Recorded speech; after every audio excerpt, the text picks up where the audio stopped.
अस्सलाम वालेकुम स्टूडेंट्स। आप कैसे हैं? जैसा कि आपको मालूम है कि हम चैप्टर नंबर 2 पढ़ रहे हैं, जिसका टॉपिक है एतबारी ज़र और तसील ज़र के जदीद आलात। पिछले लेक्चर में हमने आलात ज़री एतबार पढ़े थे, यानी एतबारी ज़र की आलात कौन कौन से हैं। हमने चेक्स की मुख्तलिफ़ इक़साम को पढ़ा, हमने हुंडी को पढ़ा, हमने यानी जो जो भी आलात थे एतबारी ज़र के, हमने उनको डिटेल से डिस्कस किया।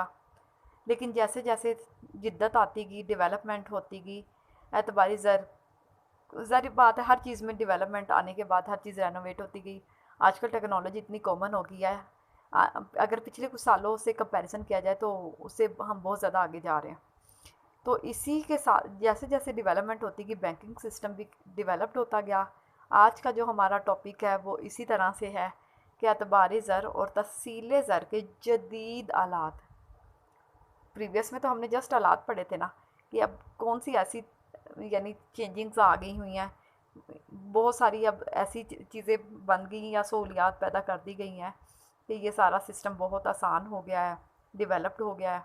आप घर में बैठे कहीं पे भी कहीं से भी इंफॉर्मेशन ले सकते हैं, घर बैठे कहीं से भी एक जगह से दूसरी जगह पैसा भिजवा सकते हैं, ले सकते हैं। ये सारे आज के जो टॉपिक में हम यही इन्हीं चीज़ों को बहुत डिटेल से पढ़ेंगे। तो शुरू करते हैं। सबसे पहले क्या है, क्रेडिट कार्ड। क्रेडिट कार्ड नहीं भी देखा होगा तो चले मैं बता देती हूँ। जिस एक प्लास्टिक कार्ड होता है, प्लास्टिक कार्ड आपने एटीएम कार्ड तो देखा होगा, ये उसी से मिलता जुलता है, लेकिन उन दोनों में फ़र्क है। सबसे पहले आएगा क्रेडिट कार्ड, फिर क्या है एटीएम कार्ड, फिर ऑनलाइन बैंकिंग, एमटी और टीटी। ये 5 मेजर आज के हमारे हैं पॉइंट्स, जिसको हम बहुत डिटेल से पढ़ेंगे। सबसे पहले मैं शुरू करने जा रही हूँ क्रेडिट कार्ड से। क्रेडिट कार्ड क्या होता है? एक प्लास्टिक कार्ड है। ये आपने बैंक आपको इशू करता है क्रेडिट कार्ड, लेकिन क्रेडिट कार्ड के लिए ये भी ज़रूरी है कि आपका बैंक के अंदर अकाउंट हो। लेकिन क्रेडिट कार्ड के लिए ये नहीं इतना ज़रूरी कि आपके अकाउंट में रकम भी उतनी हो।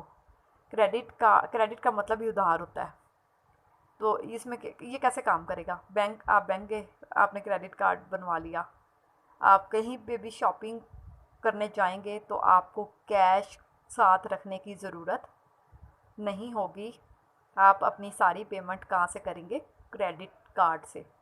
और ये भी ज़रूरी नहीं है कि आपके अकाउंट में इतने पैसे हों, आप अपनी करें, ख़रीदारी करें। इसका सबसे बड़ा फ़ायदा ये है कि आपको पैसे या कैश जेब में रख के घूमने की ज़रूरत नहीं है, क्योंकि आजकल के हालात ऐसे हैं कि जितना कम कैश रख के घूमा जाए उतना ही अच्छा है। तो क्या ये इस तरह से होगा, आपने कहीं से कोई भी चीज़ ख़रीदी, उसकी आप नकद पेमेंट नहीं करोगे बल्कि क्रेडिट कार्ड के ज़रिए करोगे।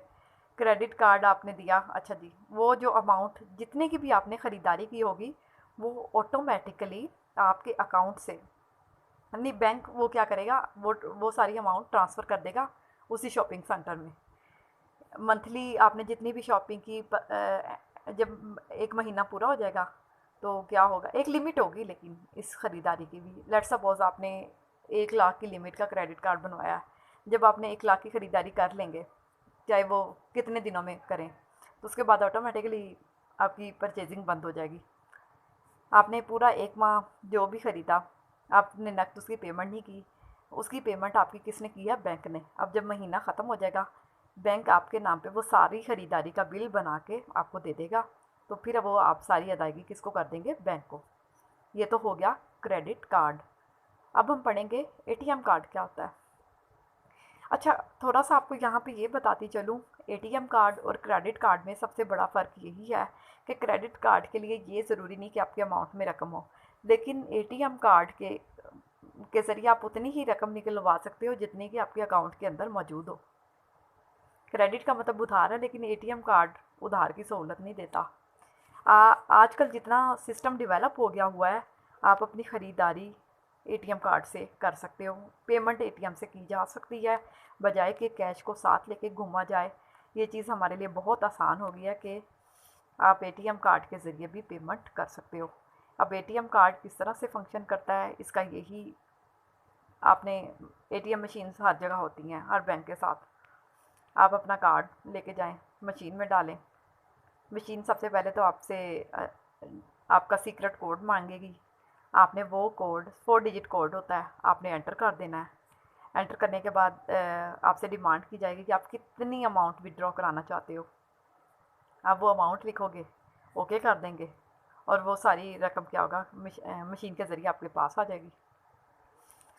ठीक है, तो इस तरह से एटीएम कार्ड के ज़रिए पैसा निकलवाना यानी चेक कैश करने से भी ये ज़्यादा आसान है। लेकिन एटीएम कार्ड के लिए ये भी ज़रूरी नहीं है कि आपका जिस बैंक में अकाउंट हो आप उसी के एटीएम से पैसा निकलवा सकते हो, ये भी कोई शर्त नहीं है।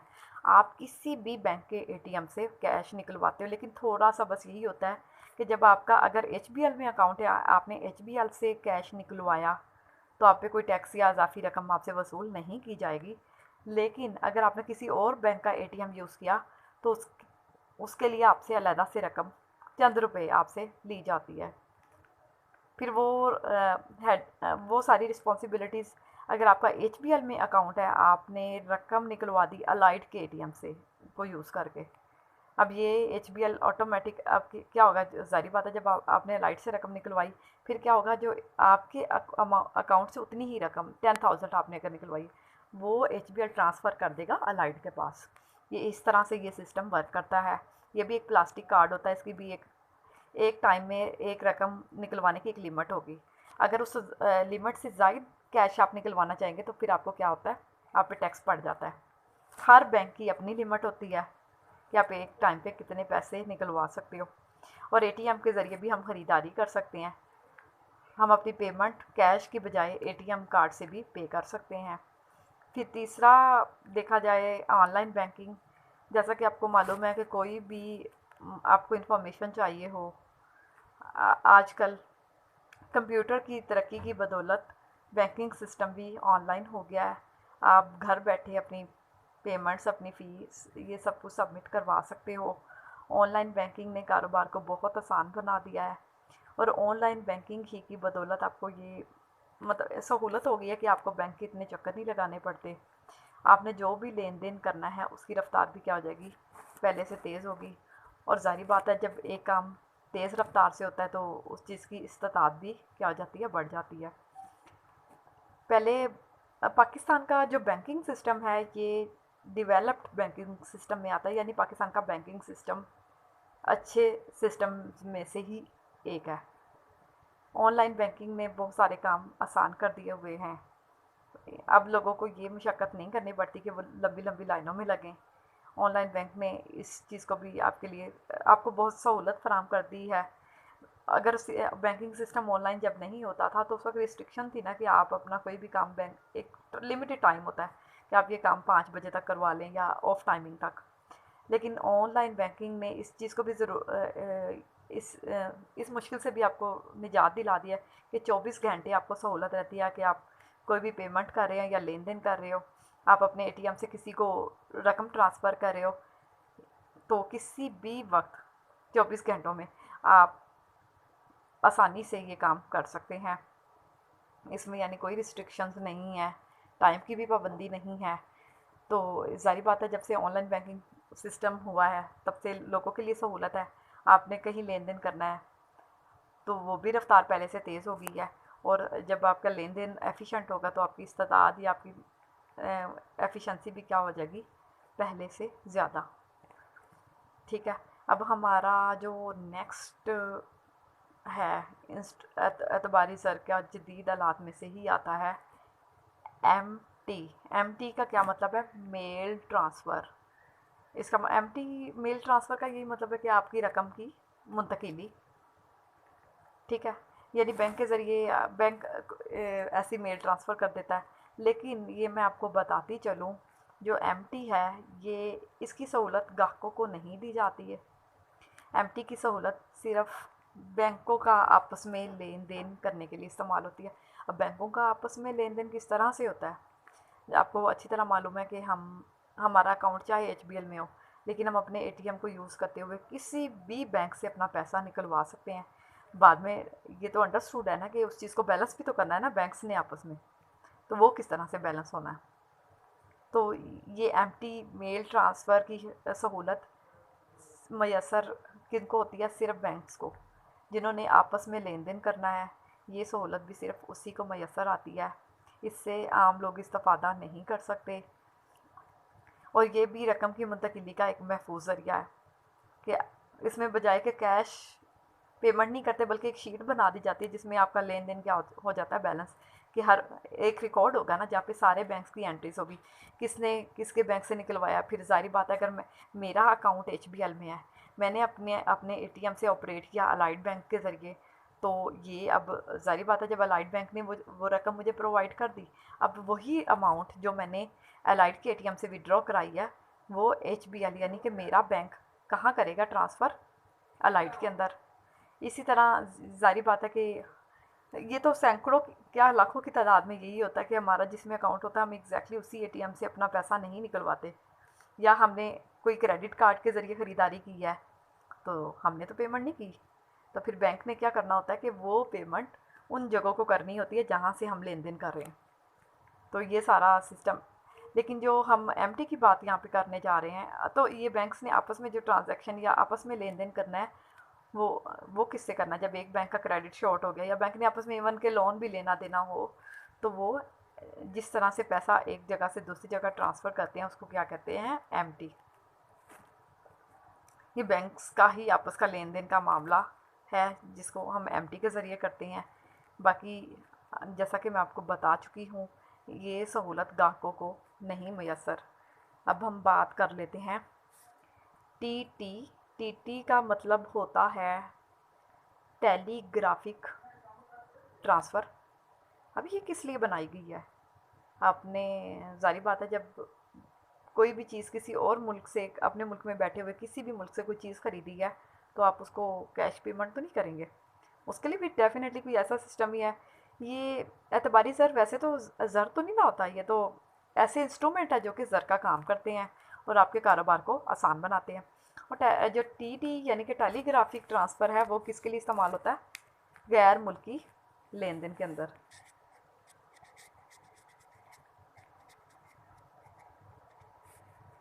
ट्रांसफ़र का यही मतलब होता है मुंतकिली एक जगह से। टेलीग्राफिक यही आपका डेवलप्ड सिस्टम है कि इसमें बजाय कि आपको कैश करने के, आपका ये इसी तरीके से क्या होगा, आपने गैर मुल्की लेन देन किया है। अब जितनी भी चीज़ें ख़रीदी हैं, हर एक TT जितनी भी आपने पेमेंट्स करनी है, ट्रांसफ़र्स करनी है, हर TT एडवाइस का क्या होगा, अलहदा से क्या होगा, सीरियल नंबर होगा। ठीक है, इसकी एक तो ये फ़ायदा है कि सीरियल नंबर है, आपने जितनी लेट सपोज आपने 10 चीज़ें ख़रीदी हैं तो उसके 10 बनेंगे, क्योंकि आपने उन 10 चीज़ों की पेमेंट करनी है। जितनी पेमेंट्स करेंगे उतने ही ट्रांसफ़र्स बनाएंगे, हर एक का सेपरेट सीरियल नंबर होगा। इससे कोई भी अदायगी आप क्या कर सकते हैं, फौरी।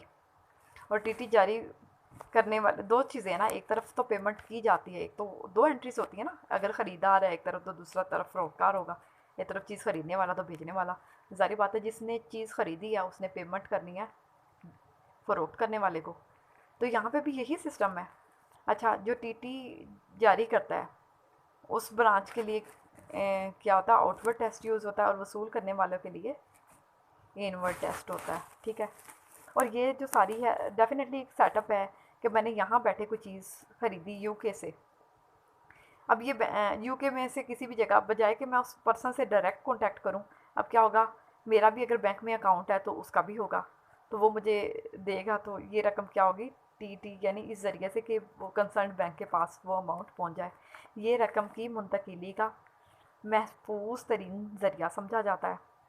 और अच्छा, अब थोड़ा सा मैं समराइज़ करती चली जाऊँ कि आज के टॉपिक में हमने पढ़ा था एतबारी ज़र की तरसील के जदीद आलात। पिछले लेक्चर में हमने पढ़े थे एतबारी ज़र के आलात, उसमें ये हुंडीज़ के बारे में, चेक्स क्या होते हैं, उनकी क्या कौन सी इकसाम है, हुंडी की कितनी इकसाम है, या बैंक ड्राफ्ट क्या होता है, सफरी चेक क्या होता है, ये सब बातें पढ़ी थी। अब इसमें जो हमने पढ़ा है वो क्या पढ़े हैं, एतबारी ज़र की तसील और इसके तरसील ज़र के जदीद आलात। सबसे पहले इसमें क्रेडिट कार्ड पढ़ा था, बहुत सारे लोग इसको बहुत कॉमन यूज़ करते हैं। ATM तो हर बंदे के पास ही होता है, क्योंकि जैसे ही आप अकाउंट ओपन करवाते हैं तो बैंक आपको साथ ही ATM भी इशू कर देता है। क्रेडिट कार्ड आपकी अपनी चॉइस पे होता है, अगर आप चाहें तो अपने नाम पे क्रेडिट कार्ड इशू करवा सकते हैं। फिर हम ये डिस्कस किया कि ऑनलाइन बैंकिंग सिस्टम डेवलप्ड हो गया है, अब सारा काम ऑनलाइन हो जाता है। एक तो काम समराइज़ हो गया, बजाय कि इतने लंबे चौड़े रिकॉर्ड संभालने के आपका हर चीज़ कंप्यूटराइज हो गई है। आप सारा जो डेटा है अपने कंप्यूटर के अंदर फीड कर देते हैं, उससे सहूलत रहती है। लेन देन की रफ्तार पहले से तेज़ हो जाती है और साथ में आपकी इस्तात में इजाफा हो जाता है। फिर हमने पढ़ा था एमडी कि जो लेन देन होता है, अब ज़ाहिर बात है जिस तरह लोगों का आपस में लेन देन होता है, इसी तरह बैंक्स का भी, हर बैंक का। अब बैंक्स कितने ज़्यादा होते हैं एक मुल्क के अंदर ही, उसकी या एक सिटी में ही बहुत सारे बैंक्स या उनकी ब्रांचेस होती हैं। ये सब आपस में लेन देन कैसे करते हैं? आपस में बैंक्स का भी लेन देन ज़रूरी है। अगर मेरा मेरा HBL में अकाउंट है, मैं लाहौर में मेरा अकाउंट है, लेकिन मैं उसको इस्लामाबाद से या किसी भी सिटी से ऑपरेट कर सकती हूँ। अब ज़ाहिर बात है जहाँ जहाँ से हम ऑपरेट करेंगे, हमारी जो अमाउंट हमारे अकाउंट से निकाल के वहाँ तो पहुँचानी है। बैंक्स एक बैंक से दूसरे बैंक में जाएगी। जो एमटी है ये सिर्फ बैंक्स के लिए इस्तेमाल होता है। उसके बाद हमने पढ़ा था टीटी। टीटी जब आपने गैर मुल्की लेन देन ऑनलाइन किया है, ऑनलाइन ख़रीदारी का ट्रेंड आजकल बहुत कॉमन है, तो उसके लिए टीटी यानी उसकी जो आपने करनी है, रकम भिजवानी है, उसको कहते हैं टेलीग्राफिक ट्रांसफ़र। हर ज़ाहिर बात है उसके ऊपर एक नंबर या सीरियल दर्ज होगा, इसके ज़रिए कि आप करोगे ख़रीदारी कर लोगे, तो ज़ाहिर बात है अपनी अदायगी करनी है उस चीज़ की। एक तो होती टीटी जारी करने वाली ब्रांच, एक होती है उसको वसूल करने वाली ब्रांच के लिए। तो ये आपकी रकम को एक जगह से दूसरी जगह तक पहुंचाने का बहुत महफूज तरीका समझा जाता है। तो बच्चों ये था आज का हमारा टॉपिक, थोड़ा सा टेक्निकल है टॉपिक। कोशिश किया करें कि जो मैं लेक्चर देती हूँ उसको साथ का साथ कवर अप करें, नहीं तो आपको के लिए बाद में बहुत प्रॉब्लम क्रिएट हो जाएगी। बाद में ये हर कॉन्सेप्ट दूसरे कॉन्सेप्ट से इंटरलिंक्ड होता है। तो ये आज आज का हमारा टॉपिक था एतबारी ज़र और तहसील ज़र के जदीद आलात। इसमें हमारे 5 मेजर पॉइंट्स थे, इनको हमने काफ़ी डिटेल से पढ़ा है। अब ये आपकी रिस्पॉन्सिबिलिटी है कि आप इसको बुक से कंसल्ट करें। कोई प्रॉब्लम हो तो ज़रूर कमेंट बॉक्स में आप अपना क्वेश्चन ड्रॉप कर सकते हैं मुझे। अपना बहुत सारा ख्याल रखें। अल्लाह हाफिज़।